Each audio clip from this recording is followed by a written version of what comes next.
The sky turned bronze 3 days before the end. It wasn't the usual gray of the manufactorum smog, nor the burning orange of a chemical spill. It was the color of old coins, heavy and metallic, pressing down on the glass of the observation slit. I didn't think much of it at the time. We blamed pollution. We blamed a shift in the solar winds. I sat at my station in Distribution Hub 47, surrounded by the comforting drone of 1,000,000 tons of machinery, and I simply adjusted the contrast on my monitor. You would have done the same. When the world is a machine, you assume a strange sky is just a cosmetic glitch, something for the atmospheric scrubbers to fix eventually. I picked up my data slate. I clicked the tally button. That sound, the sharp plastic click, was the rhythm of my life. It was safe. It meant order. I was Administrator T-881. To my wife Lyra, I was Theo. To the Imperium, I was a biological cog designed to route nutritional paste and last packs to the northern sectors. I took pride in that. There is a specific kind of peace in knowing your place in a hierarchy that spans the galaxy. My desk was steel cold against my elbows. The air smelled of recycled sweat and machine oil, a scent that meant productivity. I remember looking at the queue of cargo haulers on my screen. Green lights meant movement. Red lights meant problems. That morning, everything was green. I felt the vibration of the heavy lifters through the floor soles of my boots, a constant reassuring tremor that told me the heart of the city was beating. I had no idea that the heart was about to stop. The first sign wasn't the sirens. It was the inefficiency. A shipment of Promethium barrels from Sector 4 was late. Not late by hours, but by minutes. In my line of work, 3 minutes is a rounding error, but 7 minutes is a pattern. I tapped the screen. I remember frowning, the skin between my eyes tightening. I wasn't afraid. I was annoyed. Disorder offends a bureaucratic mind. It feels like an itch you can't scratch. I clicked the data slate again, harder this time, as if the physical force of my thumb could push the cargo haulers faster. I keyed the Vox link to the lower loading docks. I expected the gruff voice of the foreman complaining about hydraulic failures or lazy servitors. That was the script. That was how the day was supposed to go. Hub 47 control to docking bay, I said. My voice was calm, flat, the voice of a man who believes he has authority. You are drifting behind schedule. Report status. There was no immediate answer, just the hiss of the open channel. It wasn't empty silence. It was a thick, wet static like the sound of heavy rain on a tin roof. I waited. I checked the connection leads. Green light. The line was active. Docking bay acknowledge. The static surged, a wave of white noise that made my teeth ache. For a second, I thought I heard a voice buried under the interference, not speaking, but breathing. Heavy, ragged breaths. Then the line cut dead. I sat back, exhaling a sigh of frustration. I logged it as a hardware malfunction. I didn't know that the foreman was already gone. I stood up to stretch. The joints of my knees popped. I walked to the window, the single reinforced slit that offered a view of the Hive City sprawl. The bronze light caught me off guard again. It had deepened, shifting from the color of coins to the color of dried blood on rusty iron. It made the spires of the upper hive look like they were rotting. Below the traffic lanes were usually a river of headlights, but today the flow seemed sluggish. Vehicles were stopping. People were gathering on the walkways, tiny specks looking up. I pressed my hand against the glass. It was warm. Not the warmth of the sun, but a feverish, vibrating heat that seemed to hum against my palm. A thought crossed my mind unbidden. The sky is sick. I shook it off immediately. That was superstition.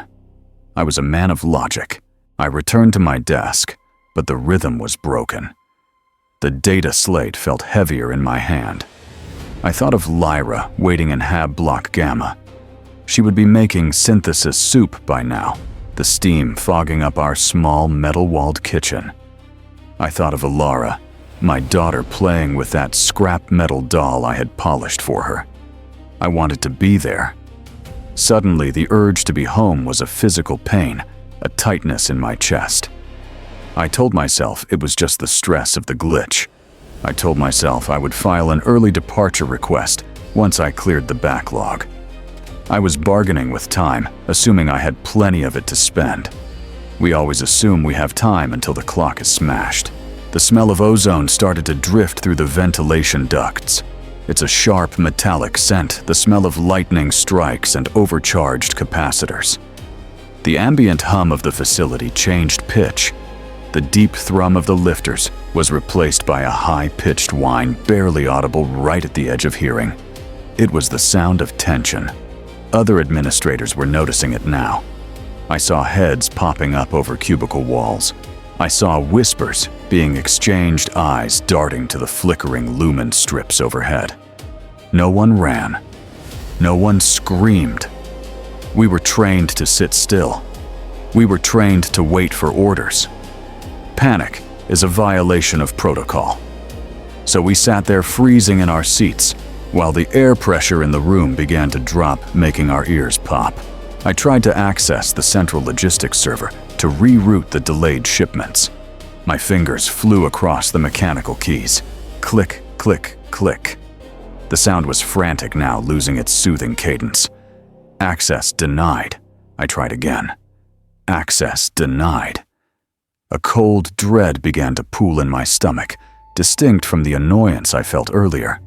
The system wasn't just lagging, it was locking us out. It was closing its doors. I stared at the screen, my reflection ghostly in the dark glass. I looked small. I looked like a man who was realizing that his clearance codes, his title, and his uniform meant absolutely nothing. "It's a drill," the man at the next desk muttered. He was shaking. He didn't believe it either. Then came the vibration. It wasn't the floor this time.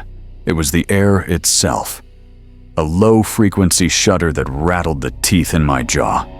The bronze light outside flared, turning a blinding, sickly white for a split second before snapping back to darkness. The data slide slipped from my sweaty palm and hit the desk with a loud clatter. Clack. It sounded like a gunshot in the sudden silence of the office. The silence stayed. The machinery had stopped. The ventilation had died.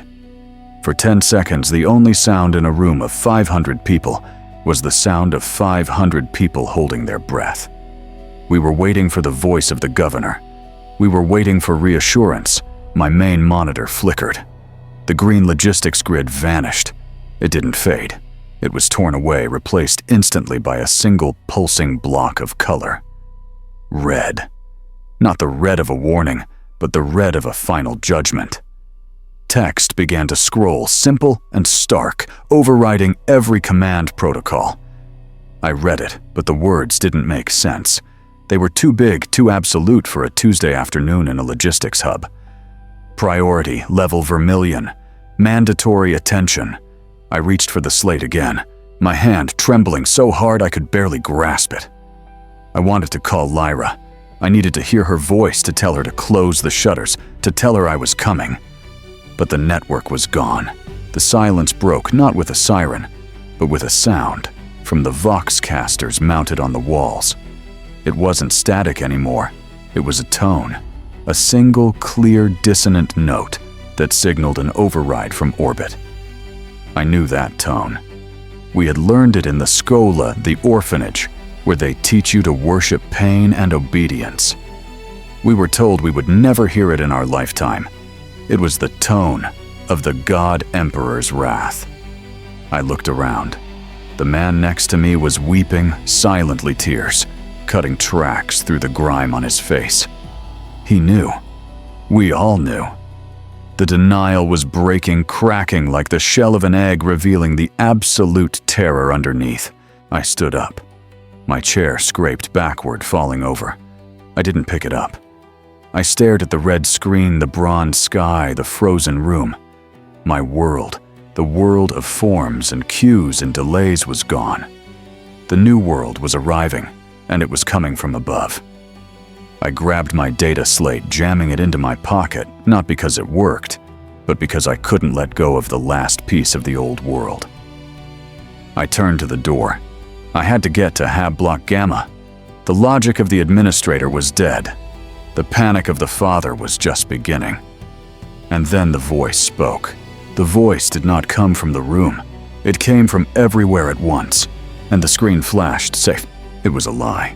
The screen said, safe. But the air said, run. Then the sirens began. They didn't wind up like the shift change whistles I had heard for 20 years. They simply screamed. It was a sound that bypassed the ears and vibrated directly in the marrow of your bones, a dual-tone wail that signaled a planetary-grade breach. I covered my ears, but the sound was inside my skull. Around me, the office dissolved into a frantic ballet of confusion. People were standing up, sitting down, running in circles, their mouths moving without sound. The red light from the screens bathed us all in the color of fresh meat. I stared at my terminal. I didn't run. I was an administrator. I solved problems. This was just a problem. A very loud, very red problem. I reached for the keyboard again, my fingers slipping on the plastic keys because of the sweat. I needed to log the error. I needed to tell someone that the alarm was a mistake. The sirens cut out instantly, leaving a vacuum of silence that was somehow worse. Then came the voice. It didn't come from the wall speakers. It felt like it was being projected from the ceiling, from the sky itself. It was a woman's voice, amplified by void shield harmonics, cold, metallic, and utterly devoid of mercy. It sounded like a machine trying to remember how to be a god. Attention, citizens of Hive Primus. This is the Imperial cruiser, Righteous Fury. I froze. A cruiser, here we were, a logistics hub, a backwater supply depot. Why would a warship be in low orbit by the authority of the Holy Ordos? And in accordance with Article 77B, the words hung in the air heavy and suffocating. I knew the penal codes. I knew the logistics regulations. I did not know Article 77B, total, planetary, sterilization. Authorized. The voice was broken by a wave of static, a harsh hiss that sounded like sand being poured on glass. Reason Omega level. Contamination. Incurable. I stared at the Voxcaster on the wall. Contamination. That was impossible. We had flu outbreaks. We had chemical leaks. We didn't have contamination that required a warship. My mind immediately rejected it. It was a trick. It had to be a trick. Maybe it was a hacking attempt by insurrectionists trying to panic the workforce. Yes, that made sense. It was a psyop. I felt a surge of righteous anger. They were disrupting my schedule. They were threatening my family with lies. I typed my override code into the terminal. T8081 Alpha Logistics. Correction filed. I muttered to myself, my voice trembling. It's just a drill. It's a hack. The terminal beeped. A harsh negative tone. Access denied. Security level inquisitorial. I stared at the words. Inquisitorial. The word was a cold stone in my stomach. No one hacked inquisitorial codes. No, I said louder this time. This is a mistake my wife is in. Gamma, my daughter is there. I wasn't speaking to anyone. I was yelling at a machine that didn't care. I typed again, slamming the keys. T881 override. Denial. The screen blinked. Denial. Denial. The word repeated, scrolling down the monitor like a waterfall of blood. Around me, the weeping had turned to screaming. A chair was thrown through a window. The glass didn't break. It just starred a spiderweb of cracks, obscuring the bronze sky. I couldn't look away from my screen. If I could just find the right code, I could stop this. I could prove we were clean. Compliance is mandatory. The voice from the sky continued smooth and terrible. Make peace with your God Emperor. The Emperor protects the soul. It didn't say he protected the body. That omission was the most terrifying thing I had ever heard. I pulled the data slate from my pocket. It was my personal link. Maybe the main network was compromised, but my slate was independent. I tried to ping Lyra's ID tag. Connecting. Connecting? The little spinning wheel on the screen mocked me. "Pick up," I whispered. "Pick up, Lyra. Tell me the stove is on. Tell me Alara is sleeping." The connection failed. Signal lost. Not just lost, jammed. The entire spectrum was being smothered. Then came the first boom. It wasn't an explosion on the ground.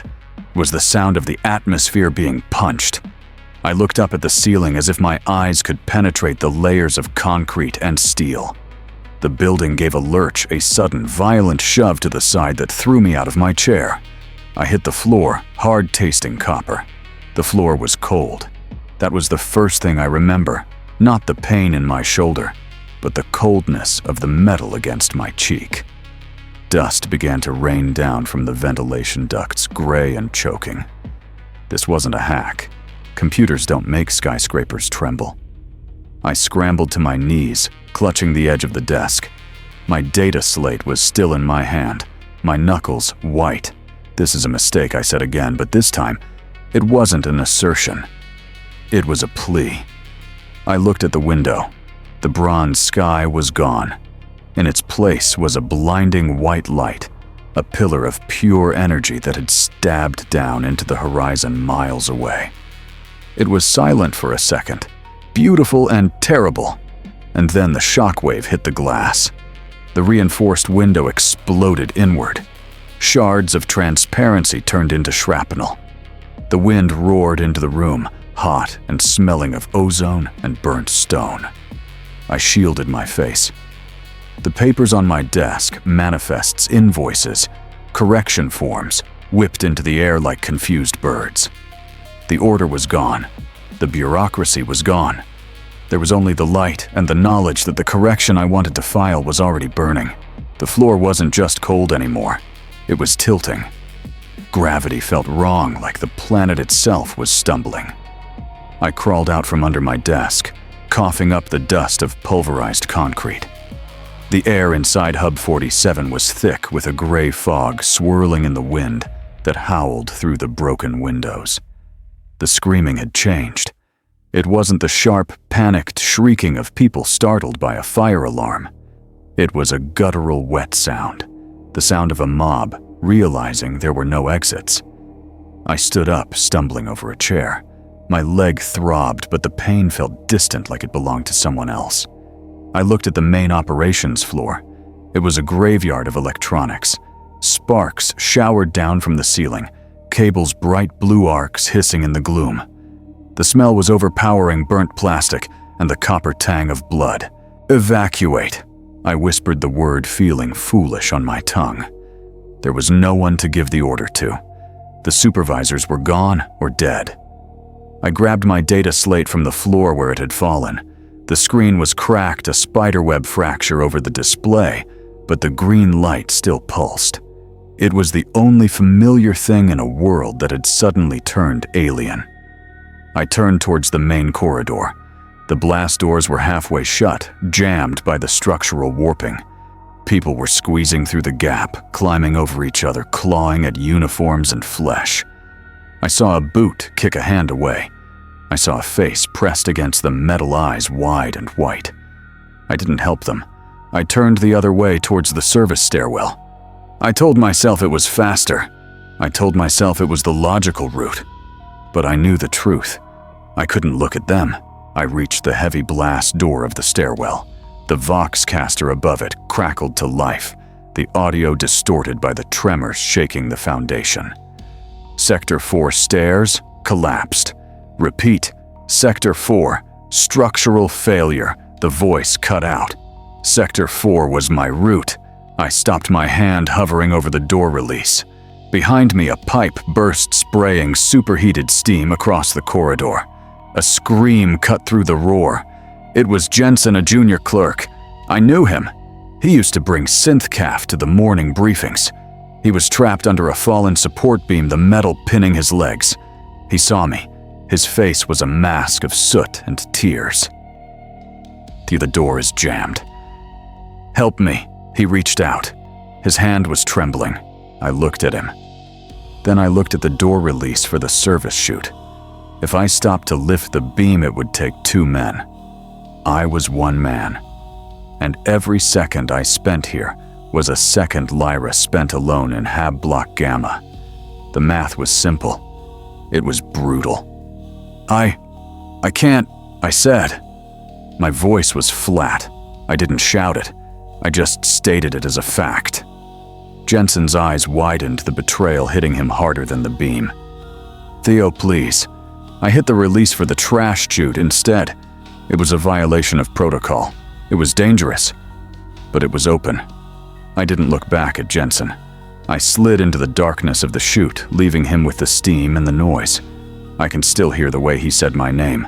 It sounded like a curse. I slid for what felt like miles, tumbling through the slick metal gut of the building until I was spat out into the loading bay on the ground floor. I hit a pile of refuse sacks, the impact knocking the wind out of me. I scrambled up, gasping, covered in grime. The bay doors were blown open. I walked out, stumbling over the debris, and looked up.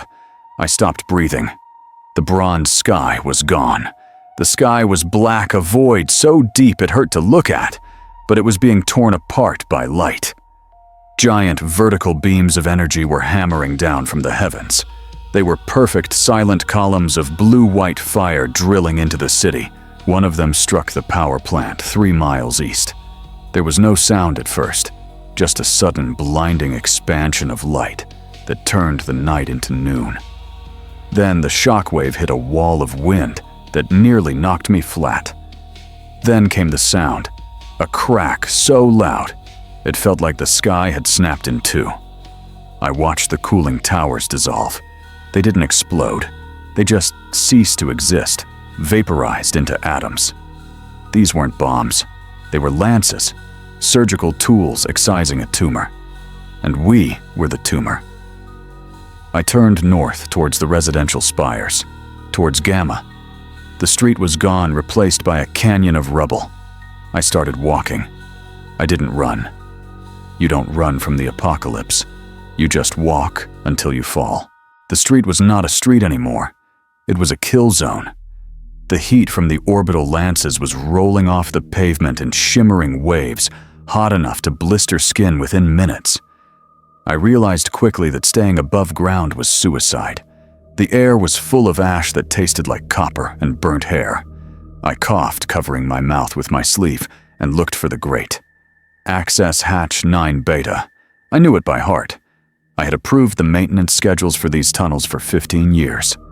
I knew which ones flooded in the winter, and which ones were infested with vermin. Now the vermin were us. I pried the rusted heavy iron cover open with the pry bar I had stolen from the loading bay. It groaned a screech of metal that sounded too loud in the burning silence. I slipped inside, pulling the heavy lid back into place above me. The darkness was instant. The undercroft was a world of dripping water and echoing fear. The air here was cool, but it smelled of ancient sewage, mold, and unwashed bodies. It was the smell of a city's intestines. I tapped my data slate. The screen flickered, the battery warning pulsing yellow, but the pale green glow was enough to light up the tunnel walls. They were slick with slime. I wasn't alone. The light caught the reflection of eyes, dozens of them huddled in the alcoves, where the maintenance servitors used to recharge. Refugees, people who had fled the initial tremors. They looked at me at my administrator's uniform, with a mixture of hope and hatred. I turned the light down. I didn't want to be seen. I wanted to be a shadow.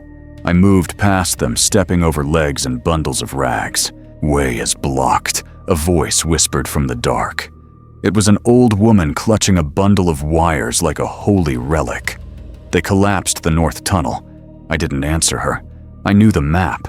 If the north tunnel was gone, I could take the drainage overflow to the secondary pump station. It would add 2 miles to my journey, but it would get me under the river and closer to Gamma. I kept walking, my boots splashing in the ankle-deep sludge. The water was warm. I tried not to think about why. I focused on the rhythm. Step, splash, step. I treated the journey like a logistics problem. Point A to point B. Minimize variables. Ignore the variables that were crying in the dark. Further down near the junction of Pipe 7, the tunnel widened. I heard the scuffle before I saw it. It was a wet, frantic sound, like meat slapping against stone. I dimmed my light to a faint glimmer and pressed myself against the wet wall.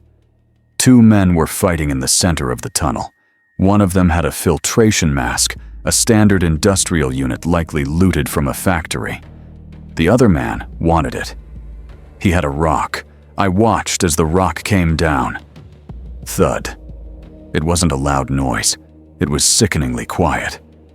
The man with the mask stopped moving. The other man didn't check for a pulse. He just ripped the bloody straps off the dead man's face and pulled the mask over his own. He looked up, his eyes wild, scanning the dark. He looked right at where I was standing. I held my breath. I didn't move. He turned and ran deeper into the dark. I waited until his footsteps faded. Then I stepped over the body.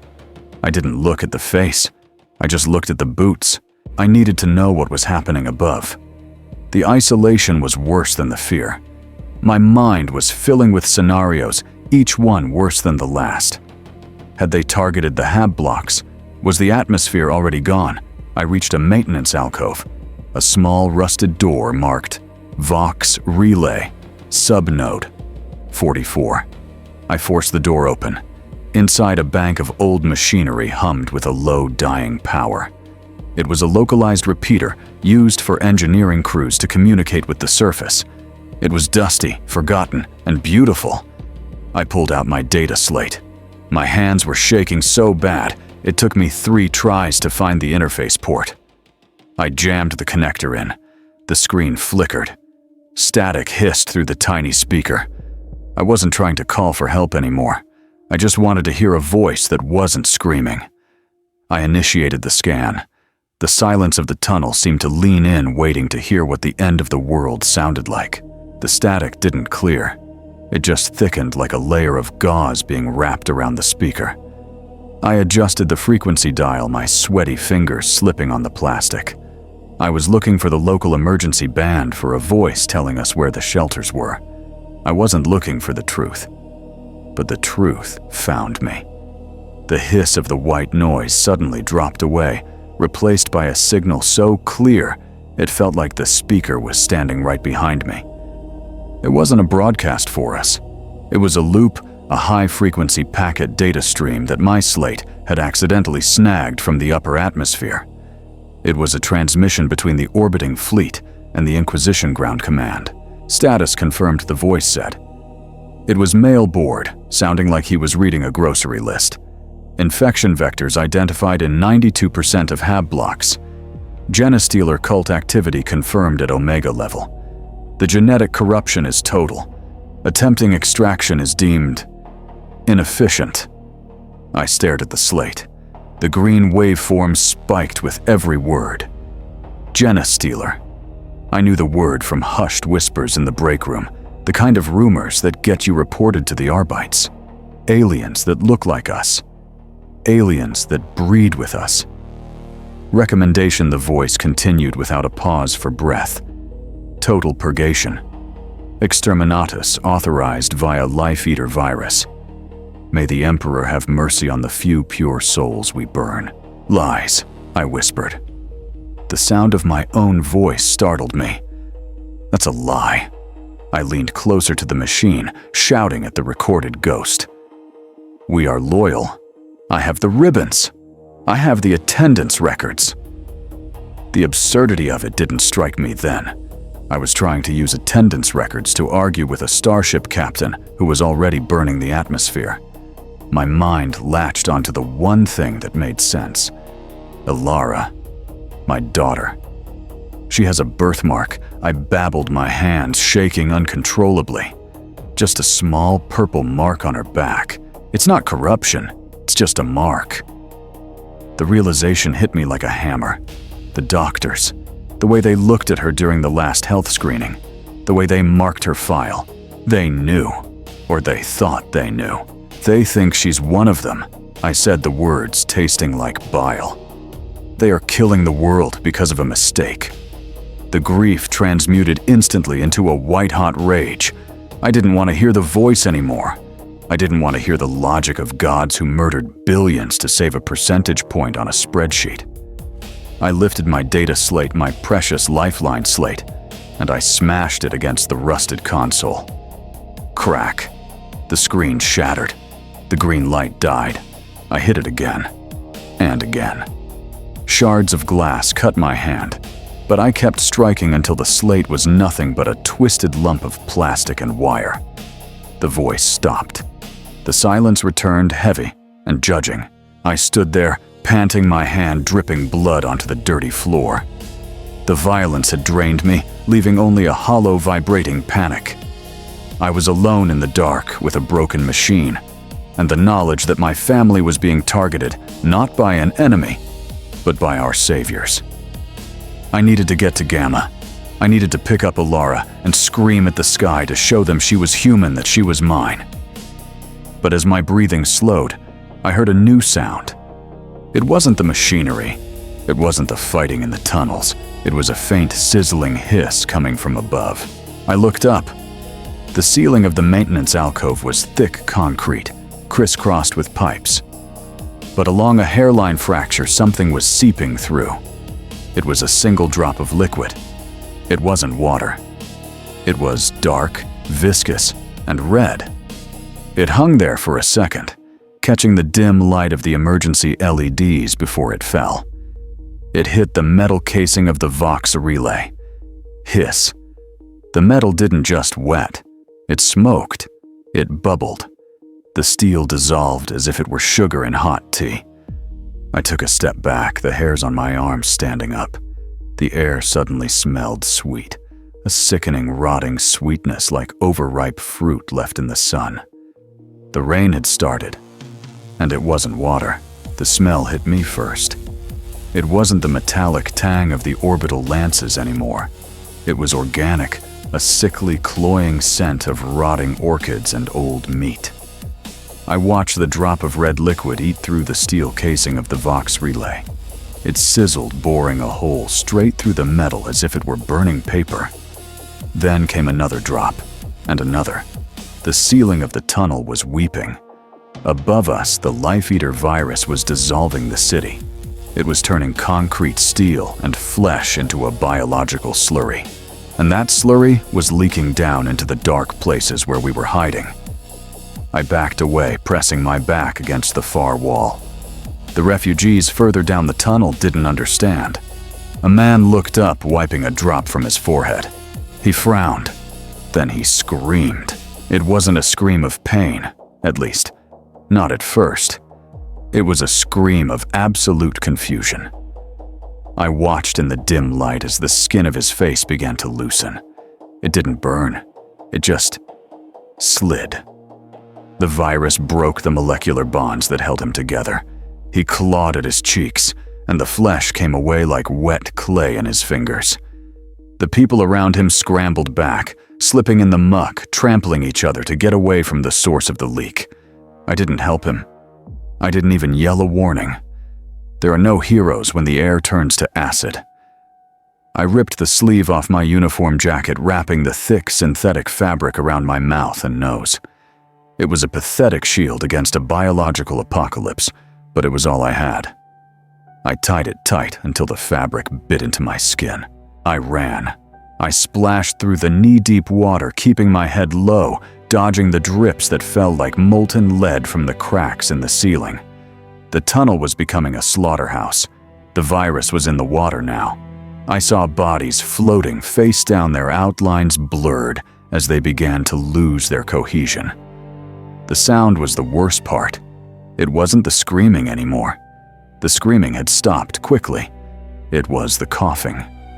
A wet, hacking cough that bubbled up from the lungs of those who had breathed in the spores. I heard it echoing from the darkness ahead, a chorus of drowning men on dry land. Don't breathe. I told myself, the words muffled by the cloth. Shallow breaths. just enough to move. I stumbled over a pile of debris, a collapsed section of piping. My hand plunged into the water to break my fall. The water was warm, thicker than it should be. I yanked my hand back, wiping it frantically on my pants, scrubbing until the skin was raw. Panic clawed at my throat. Was I infected? Would I feel the itch first or the sliding? I stared at my hand in the gloom.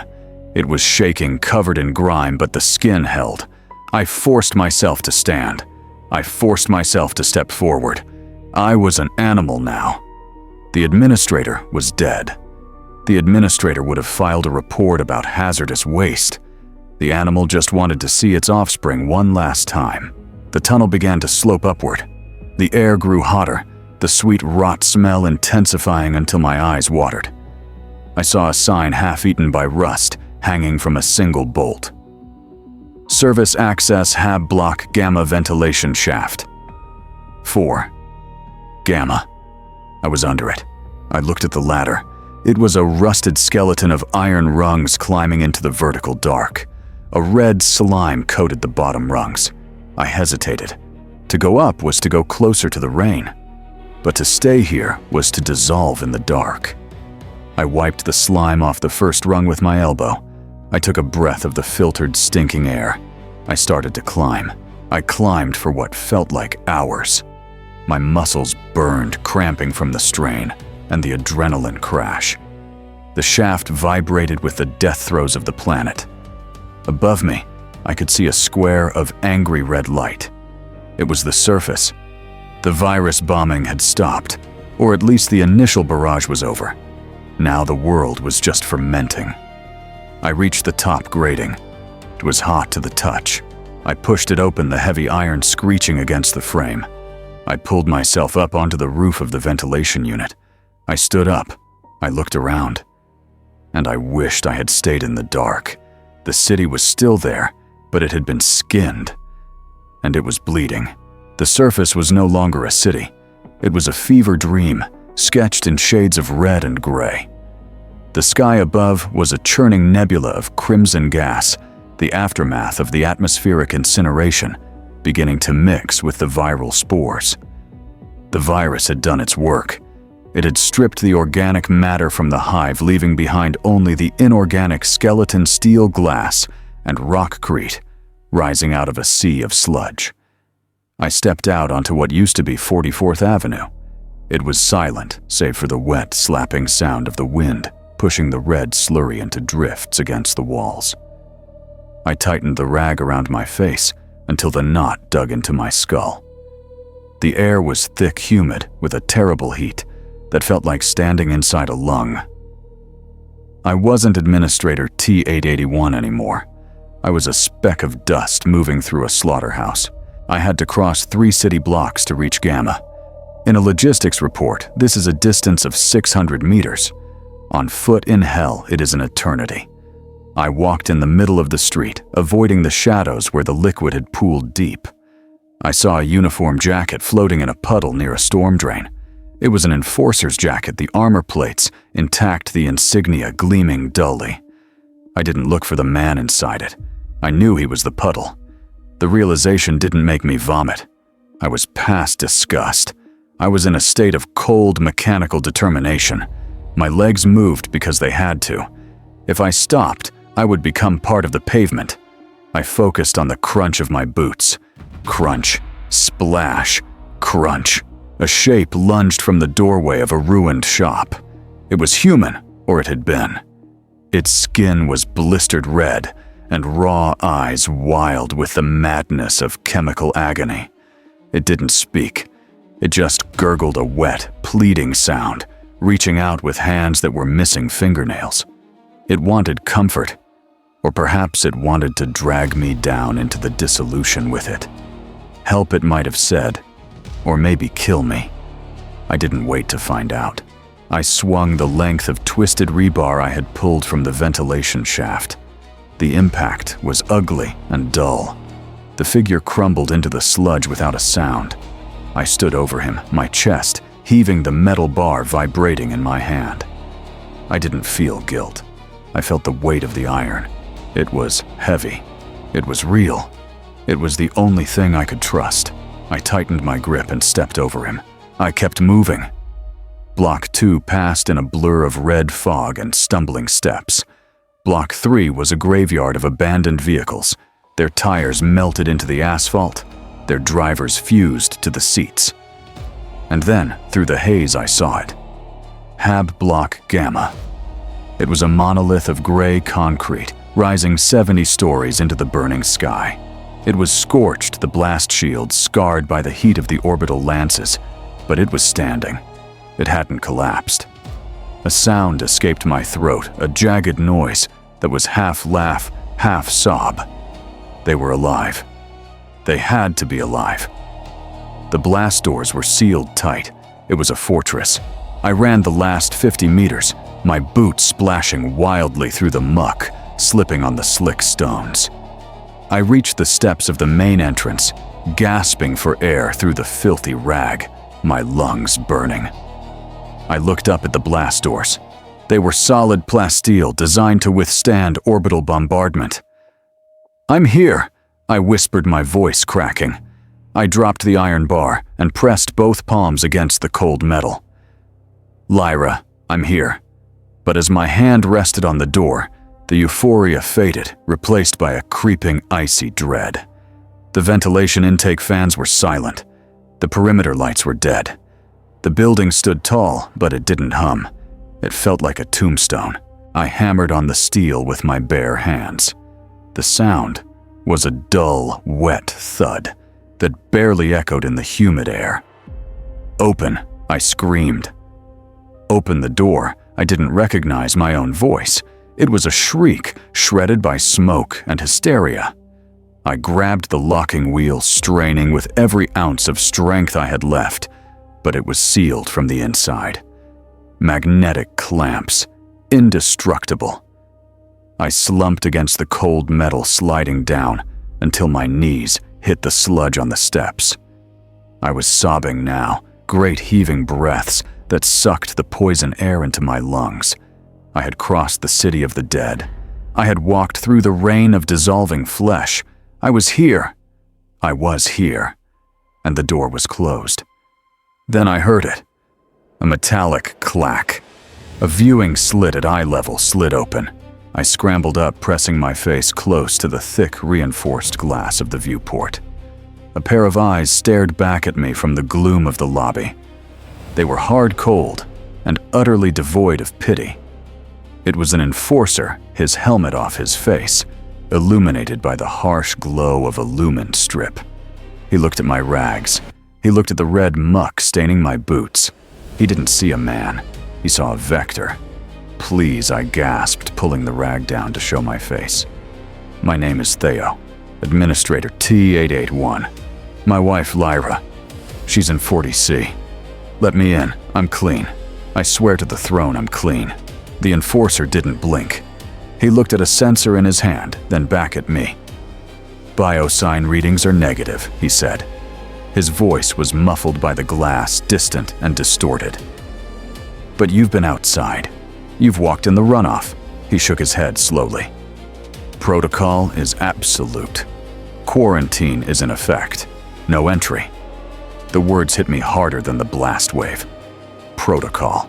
He was quoting protocol to me, to an administrator. I wrote the protocols. I screamed, slamming my palm against the glass. "I am a level 4 logistics overseer.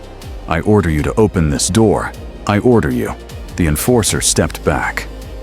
I saw the barrel of a shotgun lift into view. It was a riot suppression pattern, the kind used to break strikes. He didn't aim it at the ceiling. He aimed it at my face.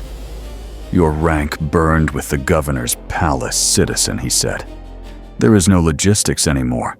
There is only the inside and the outside. And you are outside."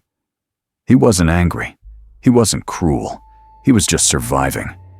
That was the horror of it. He was doing exactly what I would have done yesterday. He was protecting the herd by culling the straggler. "Go away," he said, "or I open the firing port. Lyra." I screamed her name at the glass, hoping she might be in the lobby, hoping she might hear me through 70 floors of concrete. Ilara Daddy's here." The enforcer watched me for a second longer, a flicker of something. Maybe annoyance, maybe regret crossing his face. Then he reached out and pulled the lever. The viewing slit slammed shut with a final echoing clang. I was alone again. I fell to my knees, clawing at the seam of the door, breaking my fingernails against the plasteel. I cursed him. I cursed the Emperor. I cursed the air I breathed. And then the air answered. It started as a vibration in the soles of my boots, rising up through my shins, shaking my bones. It wasn't the rhythmic thumping of artillery. It was a continuous rising roar, like a turbine the size of a continent spinning up to overload. I looked up from the mud. The red sky wasn't just glowing anymore. It was moving. The clouds of viral gas were igniting.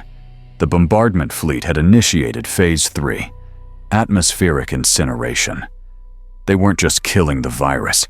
They were burning the sky to make sure nothing survived the cure. A wall of fire stretching from horizon to horizon was rolling towards the city. I looked at the closed door. I looked at the fire. And I sat down. I didn't run. There is no running from the horizon when the horizon is eating the world. I sat on the steps of Hab Block Gamma and watched the end arrive. It wasn't a wave of fire like in the Pact dramas. It was a solid wall of white light, miles high, pushing a shockwave of superheated air ahead of it. The sound arrived before the heat. It wasn't a roar. It was a physical pressure, a vibration so intense it made my vision blur. The wet sludge on the street began to hiss, then steam, then dry into a crust within seconds. The puddles boiled. The world was being sterilized. I looked at the blast doors of Gamma. The paint was already beginning to blister, peeling back in long gray strips, like dead skin. The enforcer was inside. My family was inside. They were safe from the virus. Now they were safe in an oven.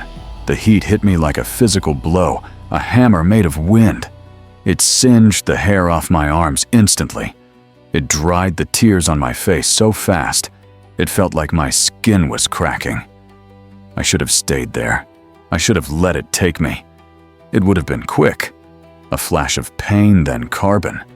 But the instinct to live is a stupid, stubborn thing. It doesn't care about logic. It just cares about the next heartbeat. My eyes darted to the side of the entrance ramp. There was a maintenance hatch, a small reinforced concrete pillbox used for access to the localized power couplings. It was barely large enough for a dog, let alone a man. I didn't think. I scrambled off the steps, my movements jerky, and panicked, crawling on my belly towards the small steel square. I grabbed the handle of the hatch. It was hot, searing my palm, but I yanked it open. The air inside smelled of stale grease and old ozone, but it was cool compared to the inferno outside. I threw myself into the hole, scraping my shoulders against the concrete rim. I curled my legs in, hugging my knees to my chest. Through the open hatch, I saw the street vanish. It didn't burn. It incinerated. The abandoned cars glowed white, then slumped into molten puddles. The air itself was on fire. I reached up and grabbed the internal handle. I pulled the hatch down. It slammed shut with a heavy clank, plunging me into absolute darkness. I lay there in the dark, listening to the world die.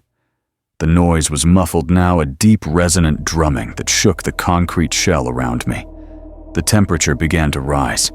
It got hot, then hotter. It became a sauna, then a kiln. I pressed my face against the cool dirt at the bottom of the hole, gasping for air that tasted of dry dust. I didn't pray. I didn't think of the Emperor. I just counted the seconds. 1, 2, 3. I waited for the concrete to crack. I waited for the fire to find me. But the fire was busy. It had a whole planet to burn. I was just an insignificant ember buried in the ash. And so I survived. It wasn't a miracle. It was just physics. I was low, and the fire was high. I closed my eyes and let the heat cook the fear out of me until there was nothing left but thirst. I don't know how long I lay in the hole. Time is measured by light and sound, and I had neither. When the heat finally seeped away, leaving a dry, brittle cold in its wake, I pushed against the hatch. It groaned, the metal warped and fused, but the concrete crumbled around the hinges. I shoved it open. I expected to see the sky, but I saw snow. It was falling softly, thick gray flakes drifting down in the stagnant air. I caught a flake in my hand. It crumbled instantly into a smear of soot. It wasn't snow. It was the city. It was the people. The fire had turned everything, the plasteel, the rockcrete, the flesh into a fine gray powder. The storm had passed, and it had left behind a desert of ash. I climbed out. The street was unrecognizable. The contours of the road were softened by the drifts of gray. Hab Block Gamma was still standing, but it was no longer a fortress. It was a blackened ribcage. The blast doors, the ones the Enforcer had refused to open, were gone. They hadn't opened. They had melted, pooling into a slag heap at the threshold. I walked over the metal puddle. My boots didn't splash anymore. They crunched.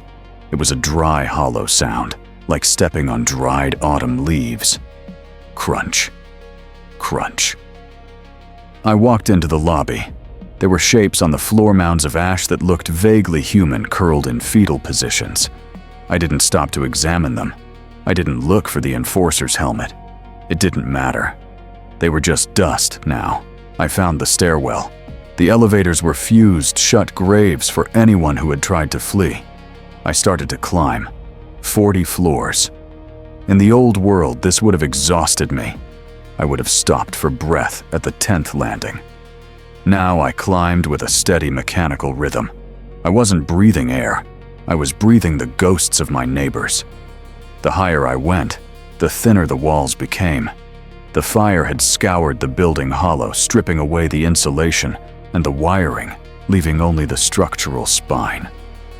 The wind whistled through the gaps, a low, mournful tune that sounded like someone blowing across the top of a glass bottle. I didn't feel the fatigue. I felt light. I felt like I was already dead, just a spirit returning to its haunt. Floor 40. The number was painted on the wall, the paint blistered and peeling but legible. I turned left. The hallway was a tunnel of soot. I counted the doors. 1, 2, 3. The third door was gone. There was just a rectangular hole leading into darkness. I stepped inside. It was small. It was always small, but now it felt vast because it was empty. The furniture, the table where we ate, the cot where Alara slept was gone. There were just piles of carbon. I walked to the center of the room. The floor was covered in a thick layer of gray. I fell to my knees. I didn't cry. I didn't scream Lyra's name. The fire had taken my voice too. I sifted through the ash with my hands. My fingers brushed against something hard. I pulled it out. It was warm. It was a lump of twisted metal blackened by soot, but I recognized the shape. A small, crude humanoid figure. The doll. I had made it from spare engine parts. I wiped the soot from its face with my thumb. The metal was pitted, but it was still smiling. I held it to my chest. I sat there in the gray silence, rocking back and forth. I had made it. I was home. And then the light changed. The gray gloom of the room was suddenly illuminated by a sharp, growing brightness from the window. I looked up. The sky was opening again. A new star was falling. It wasn't a lance this time. It was something solid. Something final. The light grew until it washed out the gray of the ash. It was a star falling in slow motion. It wasn't the flickering fire of the atmosphere anymore. It was a solid, blinding point of brilliance descending from the void. A cyclonic torpedo. I knew the specifications. I had processed the shipping manifests for the casing materials years ago in Hub 47. I remembered the code Planetary core destabilization munition. It sounded so dry, so bureaucratic on a digital spreadsheet. Now, watching it fall towards the equator, it looked like the eye of a god opening up to stare us down. It wasn't aiming for the city. It wasn't aiming for the people. It was aiming for the tectonic plates. It was going to crack the world open like a rotten egg. I didn't feel fear. Fear requires a future to worry about, and I had none. I felt a strange, heavy relief. It was over. The running, the hiding, the struggle to breathe air that tasted of death, it was all done. The silence in the room was absolute, a vacuum waiting to be filled. I sat cross-legged on the floor of what used to be my living room. I placed the twisted metal doll on my knee, balancing it carefully. My hand drifted to my pocket. It was muscle memory, a reflex carved into my nerves by 20 years of service. I pulled out the broken data slate. The screen was shattered, the battery dead, the casing warped by the heat. It was a piece of junk. But my thumb found the tally button. It rested there, hovering over the worn plastic key. The light became a physical weight pressing against my eyelids. I couldn't see the walls anymore. I couldn't see the ash. There was only the white. It was brighter than the sun, brighter than the lances. The sound returned not as a roar, but as a seismic groan that vibrated in my teeth. The floor beneath me began to disintegrate, vibrating apart into atoms. I didn't scream. I didn't look away. I closed my eyes. In the darkness behind my lids, the red world vanished. I saw Lyra. She was turning from the stove, smiling steam rising from the soup pot. I saw Ilara holding the doll up, laughing. They were waiting. I wasn't late. I was just on time. Saturated, I whispered, my voice lost in the rising hum of the end. Quota filled. I pressed the button. Click. And then I was free. The view from the stratocumulus deck of the Imperial Justice was quiet. There was no sound in the void, no scream of dying atmosphere, no roar of burning oceans. There was only the thick, reinforced glass of the observation blister and the silent, expanding cloud of debris that used to be a world. Admiral Kalen stood with his hands clasped behind his back, the leather of his gloves creaking softly. He watched the fragments of the planet drift apart, glowing embers in the infinite dark. 1 billion lives had just been extinguished in a flash of white light. To him, it looked like a spark from a flint, bright for a moment, then gone. Behind him, the bridge was a symphony of efficient mechanical noise. Servitors, lobotomized cyborgs wired into the ship's cogitators, droned out data streams in a monotone chant. Tectonic destabilization complete. One murmured its voice box, lacking any inflection of horror. Core fragmentation confirmed. Debris field expanding at projected vectors. Threat level Omega. Nullified. The Admiral didn't turn around. He watched a chunk of the planetary crust, likely the size of a continent, tumble slowly into the dark. It was still glowing red at the edges. Resource expenditure report, Kalen asked. He didn't ask for the casualty count. Casualties were not a resource. They were a byproduct. A scribe, a thin man with optics replacing his eyes, stepped forward, bowing low. Lord Admiral. 3 cyclonic torpedoes.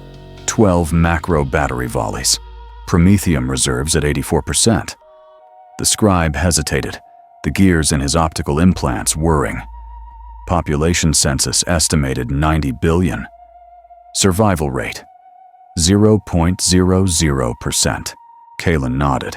It was an acceptable ratio. 90 billion souls to prevent a localized genestealer infestation from spreading to the subsector. It was simple arithmetic. The Imperium runs on blood, but it survives on math. Log it, Kalen said, turning away from the window. The light from the dying world reflected off the gold braiding on his uniform. Item 4787B. Case closed. Notify the High Lords that the quarantine has been successfully enforced. He walked to the central hololith table. The image of the planet, a spinning blue sphere, was already being deleted from the tactical display, replaced by a dull, gray X. The war was over before the debris had even cooled. Helm Kalen commanded his voice, bored already thinking of the next supply audit. Set course for the Antax system. We have reports of labor unrest. The engines of the great ship began to thrum a deep vibration that felt like life. The Admiral didn't look back at the window. There was nothing to see. The war would continue. It always did.